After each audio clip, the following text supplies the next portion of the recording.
चिड़िया और किसान। एक गांव में एक किसान रहता था। उसका गांव के बाहर एक छोटा सा खेत था। एक बार फसल बोने के कुछ दिनों बाद उसके खेत में चिड़िया ने घोंसला बना लिया। कुछ समय बीता तो चिड़िया ने वहां 2 अंडे भी दे दिए। उन अंडों में से 2 छोटे छोटे बच्चे निकल आए। वे बड़े मजे से उस खेत में अपना जीवन गुजारने लगे। कुछ महीनों बाद फसल कटाई का समय आ गया। गांव के सभी किसान अपने खेतों की फसल की कटाई में लग गए। अब चिड़िया और उसके बच्चों का वह खेत छोड़कर नए स्थान पर जाने का समय आ गया था।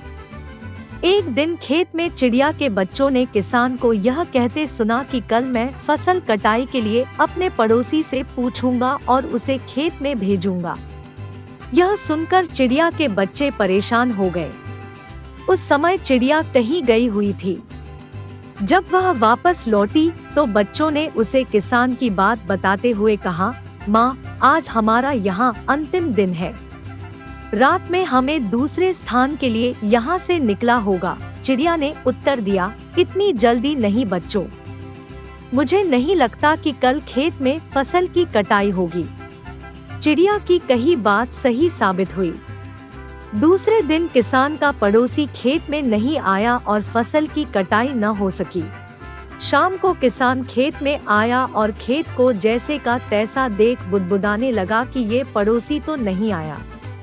ऐसा करता हूँ, कल अपने किसी रिश्तेदार को भेज देता हूँ। चिड़िया के बच्चों ने फिर से किसान की बात सुन ली और परेशान हो गए। जब चिड़िया को उन्होंने ये बात बताई तो वह बोली, तुम लोग चिंता मत करो, आज रात हमें जाने की जरूरत नहीं है। मुझे नहीं लगता कि किसान का रिश्तेदार आएगा। ठीक ऐसा ही हुआ और किसान का रिश्तेदार अगले दिन खेत नहीं पहुंचा। चिड़िया के बच्चे हैरान थे कि उनकी माँ की हर बात सही हो रही है। अगली शाम किसान जब खेत आया तो खेत की वही स्थिति देख बुदबुदाने लगा कि ये लोग तो कहने के बाद भी कटाई के लिए आते नहीं हैं। कल मैं खुद आकर फसल की कटाई शुरू करूंगा। चिड़िया के बच्चों ने किसान की ये बात भी सुन ली। अपनी माँ को जब उन्होंने ये बताया तो वह बोली, बच्चों, अब समय आ गया है ये खेत छोड़ने का। हम आज रात ही ये खेत छोड़कर दूसरी जगह चले जाएंगे। दोनों बच्चे हैरान थे कि इस बार ऐसा क्या है जो माँ खेत छोड़ने को तैयार है। उन्होंने पूछा तो चिड़िया बोली, बच्चों, पिछली 2 बार किसान कटाई के लिए दूसरों पर निर्भर था।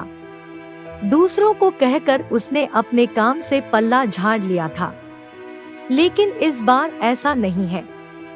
इस बार उसने यह जिम्मेदारी अपने कंधों पर ले ली है, इसलिए वह अवश्य आएगा।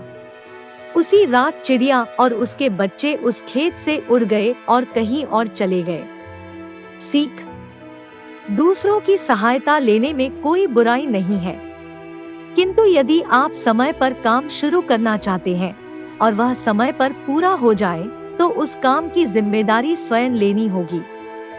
दूसरे भी मदद उसी की करते हैं जो अपनी मदद करता है।